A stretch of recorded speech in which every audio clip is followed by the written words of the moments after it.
ఆడవాళ్లకు ఐశ్వర్యం పెంచేవి ఏమిటో తెలుసా? సాక్షాత్తు అమ్మవారే ఋషి పత్నులకు చెప్పిన విషయాలు. అసలు ఆడవాళ్లకు ఐశ్వర్యం పెంచే పనులు ఏమిటి? ఏం చేస్తే అమ్మవారు వాళ్లని అనుగ్రహిస్తుంది? భార్యాభర్తల మధ్య గొడవలు రాకుండా, అలాగే సుమంగళిగా ఉండాలంటే ఏం చెయ్యాలి? ఇప్పుడు ఈ వీడియో ద్వారా అన్నీ మనం తెలుసుకుందాం. స్త్రీలకు ఐశ్వర్యం కలగడం అంటే భర్తకు కూడా ఐశ్వర్యం కలిగినట్లే.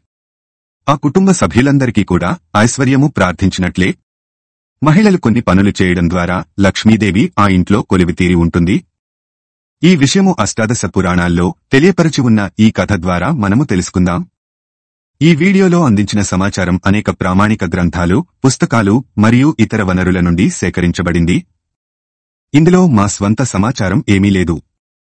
ఇందులో ఏదైనా అస్పష్టంగా, అసౌకర్యంగా అనిపించినట్లయితే దయచేసి మమ్మల్ని క్షమించండి. ఒకసారి దేవేంద్రుని భార్య అయిన సచీదేవి, యమధర్మరాజు భార్య అయినటువంటి శ్యామలాదేవి, వశిష్ఠుని భార్య అయిన అరుంధతి, అగస్త్యని భార్య అయిన లోపముద్రదేవి, ఇంకొంతమంది పతివ్రతలు అందరూ కూడా కలిసి కైలాసానికి వెళతారు. కైలాసంలో పార్వతీ పరమేశ్వరులు కూర్చొని ఉంటే వాళ్లకు ప్రదక్షిణలు చేసి, భక్తి విశ్వాసాలతో నమస్కారం చేసి, సచీదేవి, అరుంధతి దేవి వీళ్లందరూ కూడా పార్వతీ అమ్మవారిని ఈ ప్రశ్న అడిగారు. ఏమని అంటే, అమ్మా, నీవు గౌరీదేవివి, స్త్రీలకు ఆరోగ్యము, ఐశ్వర్యము, సౌభాగ్యాన్ని ఇచ్చేటటువంటి సర్వమంగళ స్వరూపినివి. అమ్మా, స్త్రీలు ఏ ఏ పనులు చేస్తే వాళ్లకు ఆయుషు, ఆరోగ్యము, ఐశ్వర్యము కలుగుతుందో నీవు మాకు చెప్పవలసిందిగా మేము కోరుతున్నాము అని అడుగుతారు. పరమేశ్వరుని భార్య అయినటువంటి ఆ జగన్మాత పార్వతీదేవి ఈ పతివ్రతలు అందరికీ ఈ విధంగా చెప్తుంది. ఓ పతివ్రతలారా, వివాహమైన ప్రతి ఒక్క స్త్రీ ఇంట్లో కొన్ని పనులు చేయడం ద్వారా వాళ్లకు ఐశ్వర్యము, ఆరోగ్యము, సౌభాగ్యము కలుగుతుంది. ఏ ఏ పనులు చేయాలో చెప్తాను, శ్రద్ధగా వినండి అని చెప్పడం మొదలుపెట్టింది. మొదటిగా స్త్రీలు ప్రతినిత్యం పాదాలకు పసుపు రాసుకోవాలి. పసుపు అనేది మంగళ ద్రవ్యము. ఇది మహాశక్తివంతమైనది. ఈ పసుపు అనేది స్త్రీలకు మాత్రమే మన పూర్వీకులు అందించినటువంటి మహాభాగ్యం. మగవారు మాత్రం పసుపును రాసుకోరాదు. ఎందుకంటే పసుపుకి మగవారికి వైరి అన్నమాట. పెళ్లి సమయంలో మాత్రమే చక్కగా మగవారికి పసుపు పూస్తారు. అంతేగాని ఇక ఎప్పుడూ మగవారు పసుపుని ధరించకూడదు. కాని స్త్రీలు మాత్రం ప్రతినిత్యం పసుపు రాసుకోవాలి అని అమ్మవారు ఈ పతివ్రతలు అందరికీ ఇలా చెప్పింది. పాదాలకు పసుపు ఎలా రాసుకోవాలి అంటే, చక్కగా కింద ఏదైనా ఒక సంచిగాని లేదా ఒక వస్త్రం గాని వేసుకోవాలి.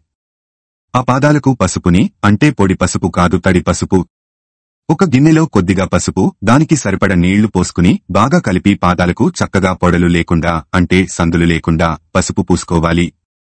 పసుపు పూసుకునేటప్పుడు అరికాళ్లకు పసుపుని ఎట్టి పరిస్థితులలోనూ పూసుకోకూడదు. ఎందుకంటే మనం పసుపుని రాసుకుని భూమిని తొక్కుతాం కదా, అందుకని పాదాల కింద వైపు మాత్రం పసుపుని అస్సలు పూసుకోకూడదు. ముఖ్యంగా వివాహం అయిన స్త్రీలు ప్రతినిత్యం పాదాలకు పసుపు రాసుకోవాలి అని సాక్షాత్తు అమ్మవారే చెప్పి ఉన్నారు. ప్రతినిత్యము పసుపు మేము రాసుకోలేము అంటే కనీసం మంగళవారం లేదా శుక్రవారం అయినా చక్కగా పాదాలకు ఆడవాళ్లు పసుపు రాసుకోవడం చాలా చాలా శుభప్రదము. పూర్వకాలంలో ఒళ్లంతా కూడా పసుపు రాసుకుని స్నానం చేసేవాళ్లు. ముఖానికి కూడా పసుపు పూసుకునేవాళ్లు. ఎందుకంటే పసుపు అనేది యాంటీబయాటిక్. ఎవరి ముఖానికైతే ఎప్పుడూ పసుపు రాసుకుంటూ ఉంటారో వాళ్ల ముఖం మీద మొటిమలు అనేవి రావు. అదేవిధంగా మంగు అంటే నల్లని మచ్చలు కూడా రావు. ఆ ముఖము చాలా కాంతివంతంగా ఉంటుంది. ముడతలు కూడా ఉండవు. మన పూర్వీకులు అంటే మన అమ్మమ్మలు, నానమ్మలు ఎప్పుడు కూడా ముఖానికి పసుపు రాసుకునేవాళ్లు. అందుకే వాళ్లకు చర్మవ్యాధులు అనేవి రాలేదు. పూర్వం గడపలకు కూడా పసుపు రాసేవాళ్లు. ఎందుకంటే వైరస్ ఇంటి లోపలికి రాకుండా ఉండాలని. అందుకే చిత్రాన్నంలో లేదా పులిహోరలో కూడా పసుపు వేస్తూ ఉంటారు. ఎందుకంటే కడుపులో ఉన్నటువంటి ఏవైనా క్రిమి కీటకాలు ఉంటే అవి అన్నీ కూడా చనిపోవాలని. కాబట్టి పసుపు మహాశక్తివంతమైనది. కాబట్టి ఆడవాళ్లు తప్పకుండా పసుపు అనేది రాసుకోవాలి. ఇక రెండవది, చేతులకు తప్పకుండా గోరింటాకు పెట్టుకోవాలి. ఇది మన ఇళ్ల దగ్గర ఉంటుంది. గోరింటాకు చెట్టు లేదా ఎక్కడైనా దగ్గర్లో ఉంటే ఆ గోరింటాకులన్నీ కూడా కోసుకుని వచ్చి చక్కగా వాటిని నూరి చేతులకు ఈ గోరింటాకు అనేది పెట్టుకోవాలి. అమ్మవారికి గోరింటాకు అంటే చాలా ప్రీతికరం. లలితా పరమేశ్వరీ దేవి ఎప్పుడూ పాదాలకు గోరింటాకు ధరించినట్టు ఉంటుంది. కాబట్టి గోరింటాకు పెట్టుకోవడం కూడా చాలా శుభప్రదము. ఇక మూడవది కాటుక. కాటుక అంటే కూడా గౌరీదేవికి చాలా ప్రీతికరం. సుమంగళి స్త్రీలు ఎప్పుడూ కళ్లకు కాటుక ధరించడం చాలా శుభప్రదము. కాటుక ధరించి పూజ చేసినట్లయితే పూజ ఫలితం రెట్టింపు కలుగుతుంది అని సాక్షాత్తు అమ్మవారే చెప్పి ఉన్నారు. ఎవరైతే స్త్రీలు కాటుక ధరించి ఉంటారో అటువంటి స్త్రీలకు నరదృష్టి, నరఘోష పొరపాటున కూడా తగలదు. భర్తకు ఆయుష్ కూడా పెరుగుతుంది అని సాక్షాత్తు అమ్మవారే పతివ్రతలకు చెప్పి ఉన్నారు. కాబట్టి స్త్రీలు కళ్లకు తప్పకుండా కాటుక పెట్టుకోవాలి.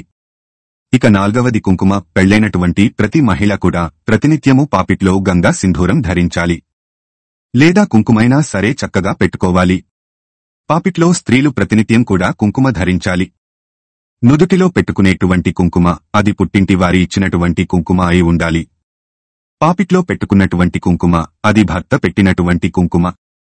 పెళ్లి కాని స్త్రీలు పాపిట్లో కుంకుమ ధరించకూడదు. పెళ్లైన స్త్రీలు తప్పకుండా పాపిట్లో కుంకుమ ధరించినట్లయితే వాళ్లు పవిత్రులు అని చెప్పారు మన పెద్దలు.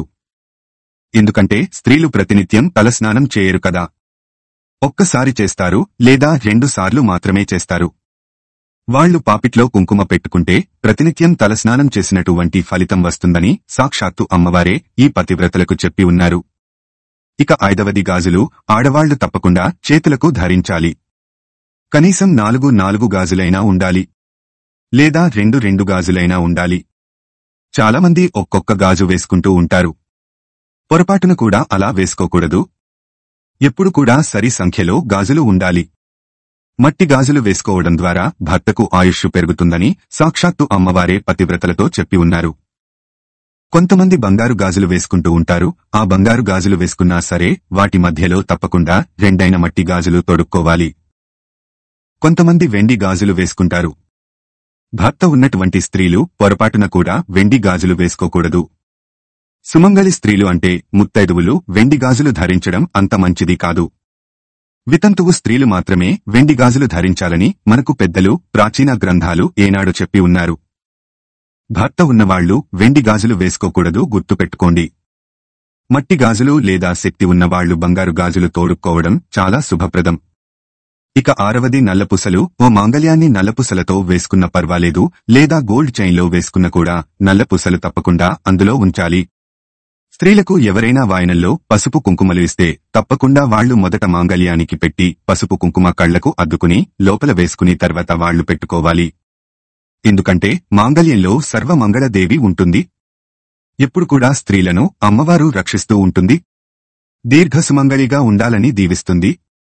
అయితే కొంతమంది ఆడవాళ్లు ఈ మాంగళ్యాన్ని స్నానం చేసేటప్పుడు తీసేయడం, అదేవిధంగా వాకింగ్ వెళ్లేటప్పుడు తీసేయడం చేస్తారు. పొరపాటున కూడా అలా చేయకూడదు. ఇక 7వది కాలిమెట్టెలు. ఆ కాలిమెట్టెలు అంటే కూడా అమ్మవారికి చాలా ఇష్టం. స్త్రీలు తప్పకుండా ఈ కాలిమెట్టెలు అనేవి ధరించి తీరాలి, గుర్తుపెట్టుకోండి. పసుపు కుంకుమ, మాంగళ్యము, చేతికి గాజులు, తలలో పువ్వులు, కాలికి మెట్టెలు, ఈ 5 వస్తువులు ఉన్న ఆడవాళ్లను ముత్తైదువు అని పిలుస్తారు. అలాగే కాళ్లకు పసుపు, చేతులకు గోరింటాకు, కళ్లకు కాటుక ఇవన్నీ కూడా పెట్టుకుని ఉన్న స్త్రీలు పరిపూర్ణమైనటువంటి అమ్మవారి స్వరూపం. అటువంటి స్త్రీలు ఎక్కడైనా కనిపిస్తే పాదాలకు నమస్కారం చేయాలని మన ప్రాచీన గ్రంథాలలో అలాగే పురాణాలలో చెప్పి ఉన్నారు. పాదాలకు నమస్కారం చేయకపోయినా దూరం నుండి అయినా వాళ్లకు నమస్కారం చేయాలి. వాళ్లు సాక్షాత్తు లలితా పరమేశ్వరి అవతారము. అటువంటి స్త్రీలలో ఎప్పుడు కూడా అమ్మవారు కొలువై ఉంటారని మన శాస్త్రాలలో చెప్పబడింది. కొంతమంది వీటి గురించి ఎగతాళిగా మాట్లాడుతుంటారు. ఈ కాలంలో కూడా పసుపు, కుంకుమ, గోరింటాకు, కాటుక, గాజులు, మెట్టెలు, నల్లపూసలు ఇవన్నీ పెట్టుకోవాలా అని ఆలోచిస్తుంటారు కదా. ఇప్పుడంతా కూడా ఫ్యాషన్ ట్రెండ్ కదా. జీన్స్ ప్యాంట్ వేసుకుని జుట్టు విరబోసుకుని అలా బైకుల్లో వెళ్లటం ఫ్యాషన్ కదా. అంటే అటువంటి వాళ్లు మీరు అలాగే ఉండండి. ఎవరికోసమూ మీ అలవాట్లను మార్చుకోవద్దు. ఎవరైతే ఈ సనాతన ధర్మాన్ని గౌరవిస్తూ ఉంటారో, అలాగే మాకు లక్ష్మీ అనుగ్రహం కావాలని కోరుకుంటూ ఉంటారో, అమ్మవారు ఎప్పుడు కూడా మా కుటుంబాన్ని చల్లగా రక్షించాలని కోరుకుంటూ నారో వాళ్లు మాత్రమే ఈ విధి విధానాలను పాటించండి. అలాగే సుమంగళి స్త్రీలు ప్రతిరోజు చక్కగా ఇల్లు శుభ్రం చేసుకుని ప్రొద్దున్నే చెత్త ఉడ్చుకుని ఇంటి ముందర నీళ్లు చల్లి ఆ తరువాత ముగ్గు పెట్టాలి. ముగ్గు లేనటువంటి ఇల్లు అది శ్మశానంతో సమానమని జ్యోతిష్య నిపుణులు చెప్పి ఉన్నారు. అదేవిధంగా ఇంట్లో మంగళ గౌరీదేవి పూజ చేసుకోవాలి. అంటే లక్ష్మీదేవి విగ్రహం ఉన్నా పర్వాలేదు, అమ్మవారి విగ్రహం ఉన్నా పర్వాలేదు. ఇలా చేస్తే మీ భర్తకు ఎటువంటి మృత్యు దోషాలు ఉండవు. ఒకవేళ మృత్యు దోషాలు ఉన్నా, అనారోగ్య సమస్యలు ఉన్నా కూడా అమ్మవారు తప్పకుండా మిమ్మల్ని రక్షించి దీర్ఘ సుమంగళిగా దీవిస్తుంది. అలాగే సాయంకాలం వేళలో వచ్చే పిచ్చి పిచ్చి సీరియల్స్ చూడకుండా భక్తి టీవీ లేదా యూట్యూబ్ గాని పెడితే చక్కగా విష్ణు సహస్రనామ స్తోత్రం, లలితా సహస్రనామ స్తోత్రం వంటివి పెట్టుకోండి. అప్పుడు ఇల్లంతా కూడా ఒక దేవాలయం లాంటి అనుభూతి కలుగుతుంది.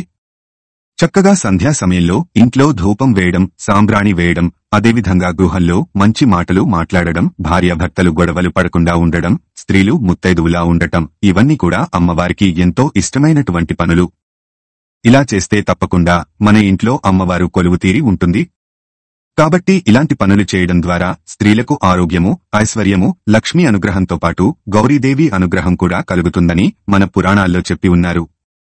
కాబట్టి మేము మీకు చెప్పేది ఏమిటంటే, ఇటువంటి నియమాలను స్త్రీలు పాటించడం ద్వారా మీ కుటుంబం ఆ అమ్మవారి ఆశీస్సులతో 10 కాలాల పాటు చల్లగా ఉంటుంది. ఈ వీడియో గనుక మీకు నచ్చినట్లయితే ప్లీజ్ లైక్ చేసి మీ ఫ్రెండ్స్ కి షేర్ చేయండి.